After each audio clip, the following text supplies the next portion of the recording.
oyes Risco. No cabe duda que la tortura sigue aconteciendo y que los casos de tortura que se denuncian permanecen muchas veces en la impunidad. 10.000 carpetas de investigación en tema de tortura. 10.000, más de la mitad sin resolución. Afortunadamente se mencionó también el tema de la migración y creo que es un tema muy importante incorporar, incluso yo diría en el futuro Programa Nacional contra la Tortura. Escuchábamos al representante, el alto comisionado de la ONU, también a Carla Quintana, entonces directora general de Asesoría Jurídica Federal de la CEAP, el vicepresidente del Comité contra la Tortura de la ONU México. Y es que hace un par de días se publicaba con varios años de retraso, con 7 años de retraso, el Programa Nacional para Prevenir y Sancionar la Tortura. Y es que, ¿cómo se ha normalizado la tortura en este país?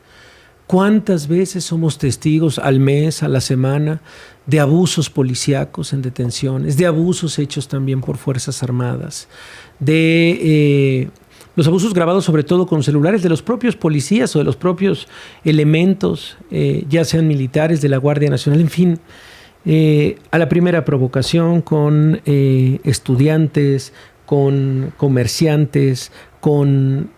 Vaya, cuántos ejemplos hay. Y quien le ha dado desde hace muchos años seguimiento a este programa nacional que era tan importante y que ojalá se cumpla es el Centro Pro de Derechos Humanos, que siempre, insisto, está al pie del cañón con estas, dando el seguimiento y también informándonos el por qué es importante detenernos como sociedad en esto. Y me da mucho gusto recibir en el estudio a María Luisa Aguilar, ella es subdirectora justamente de este centro. Gracias, María Luisa, por acompañarnos. ¿Cómo estás? Muy bien, muchas gracias, Javier, por el espacio. Muy bien. Oye, pues a ver, primero cuéntanos un poco. Viene con 7 años de retraso este programa nacional. Cuéntanos un poco de eso también. Así es, el Programa Nacional de Prevención contra la Tortura es una herramienta que está definida en la Ley General en la materia, que se publicó en 2017. Recordamos que en ese momento se crearon algunos andamiajes de leyes que eran importantes para temas de derechos humanos, la de tortura, la de desaparición forzada, y en este caso en particular se creaban algunas herramientas para crear una política pública específicamente para el tema. La ley le ordenaba o le facultaba a la Fiscalía General de la República para publicar este programa, haciendo un trabajo más de coordinación con otras instituciones, la sociedad civil, etcétera, y le daba hasta diciembre del 2017 para publicarlo. 7 años después estamos con una publicación del Programa Nacional. Un sexenio después se publica este programa, que además se había trabajado de la mano en algunos años con las instituciones y con la sociedad civil. Para 2019 ya teníamos un borrador que tenía pues muchos tintes de lo que se publica ahora, y que solo se publica ahora porque varias organizaciones de la sociedad civil, el Centro Pro, pero también Fundar y Documenta en conjunto, presentamos una demanda de amparo para ello. ¿Y qué incluye este programa nacional? Listo, ya lo tenemos en las manos. Me gusta el Centro Pro porque siempre dice, a ver, veamos el lado positivo y también veamos las letras chiquitas y subrayemos los errores. ¿Qué han encontrado? Mira, del lado positivo es que es eso, es un programa que se construyó con la asesoría de la Oficina del Alto Comisionado para las Naciones Unidas, con la participación de la sociedad civil. Está desactualizado claramente porque se había trabajado hasta el 2019, pero es muy claro al decir que la tortura sigue siendo una práctica que se comete en México. O sea, esta aceptación, digamos, del Estado mexicano es importante. Es muy importante.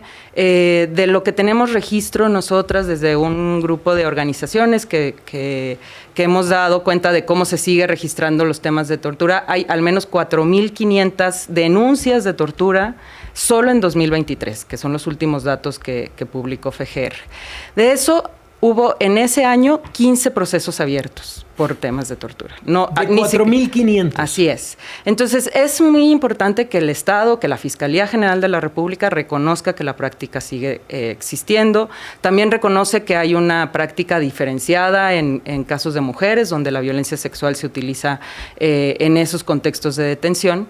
Pero lamentablemente también tenemos, como decías bien, temas negativos alrededor del propio programa. Por un lado, la ley le ordena a la Fiscalía General de la República que incluya indicadores, pues para saber si el programa está funcionando o no, y medirlo. Esa parte se había trabajado en ese borrador inicial y ahora no se incluye, está totalmente desdibujada, pero lo que más nos preocupa es que se incluyó una nueva estrategia que está enfocada en sancionar administrativamente a jueces y defensores públicos que no denuncien la tortura, dejando de lado a los ministerios públicos, que todas y todos conocemos que es en una de las instancias donde más se... creo que es importante ponerle rewind, o sea que rebobinar, y que nos expliques esto de este señalamiento contra jueces y defensores públicos. Así que vamos a ir a una pausa y regresamos. Seguimos hablando 8 minutos, seguimos platicando con María Luisa Aguilar, ella es subdirectora del Centro de Derechos Humanos Miguel Agustín Pro Juárez. Y bueno, pues hablábamos un poco de esto, María Luisa, nos hablabas de esto que les ha sorprendido, que no estaba por lo menos hablado ni socializado desde este Programa Nacional para Prevenir y Sancionar la Tortura. Cuéntanos de estos descubrimientos también.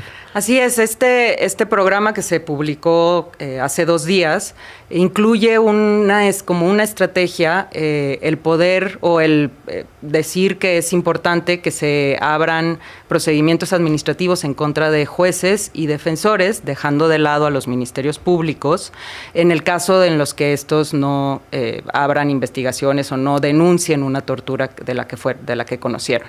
Claramente esta nueva estrategia tiene pues un mensaje detrás, que es la posición de la Fiscalía General de la República en el contexto en el que se ha debilitado tanto a la judicatura. Así lo destacó también hoy la Defensoría Pública Federal en uno de sus comunicados, porque pues es claro que en muchos casos tanto jueces como defensores seguramente no están haciendo su obligación de denunciar este tipo de casos, pero donde suceden más los actos de tortura, y está muy documentado, es entre la detención y la puesta a disposición de un juez, y ahí muchos de los ministerios públicos o los fiscales tienen también parte de ello. Brevemente, y cerramos esta conversación con esta pregunta que creo que es la que más se repite en los radioescuchas, que es, bueno, y este Programa Nacional para Prevenir y Sancionar la Tortura, ¿cómo lo puedo utilizar como sociedad, como persona? ¿Es una herramienta más para mis abogados defensores? ¿Es una herramienta también para la ciudadanía? ¿Cómo toca directamente al ciudadano este programa?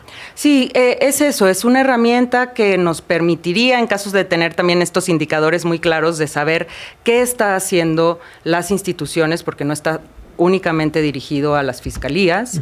Se puede también monitorear más cercanamente cuál es el trabajo de cada una de las instituciones que tendrían que estar cumpliendo con este programa, y sobre todo también conocer de cómo un programa que obviamente tiene el objetivo de prevenir, pues va dando cuenta de si se dan pasos por parte de estas instituciones para que se reduzcan el número de estas 4.500 denuncias de las que hablaba en otro momento. Bueno, pues el Centro PRO siempre tiene el micrófono abierto en este espacio. Te agradecemos, María Luisa, la traducción, el ponernos también las cosas importantes dentro de esta agenda, esta publicación del Programa Nacional para Prevenir y Sancionar la Tortura, pero con un análisis crítico. Así que, bueno, pues estaremos al pendiente y gracias de verdad por estar por acá, María Luisa.